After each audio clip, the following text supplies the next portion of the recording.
Hey hi everyone, welcome to my new channel. হঠাৎ করেই মার আর আমার প্ল্যান হলো যে কোথা থেকে এটা ঘুরে আসা যাক। তো যেমন ভাবা তেমনি কাজ, মার আমি বেরিয়ে গেলাম। এই দেখো সাগরদিঘি চলে এসেছি।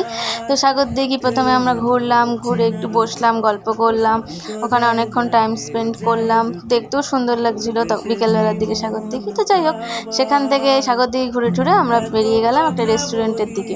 তো রেস্টুরেন্টে গিয়ে প্রথমে আমরা চা খেলাম, তারপরে কাটলেট খেলাম, তারপর সেখান থেকে চলে গেলাম বৈরাগী দিঘিতে।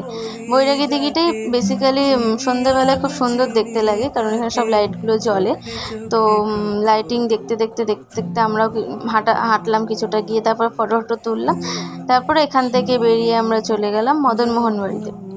তো দেখো মদনমোহন বাড়িটা কত সুন্দর লাগছে, চারিদিকে মদনমোহন বাড়ির বিভিন্ন কালারের লাইট জ্বলছে। তো তখন সন্ধ্যা আরতি হচ্ছিলো, আর আমরা সেই সময়টাতেই গেছি। তো এর জন্য আরও খুব দেখতেও ভালো লাগছিলো, খুব সুন্দর।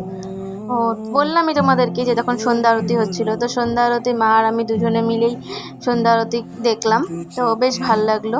তারপরে ওখান থেকে আমরা চলে গেলাম আরও যে ঠাকুরগুলো আছে সেই ঠাকুরগুলো দর্শন করতে।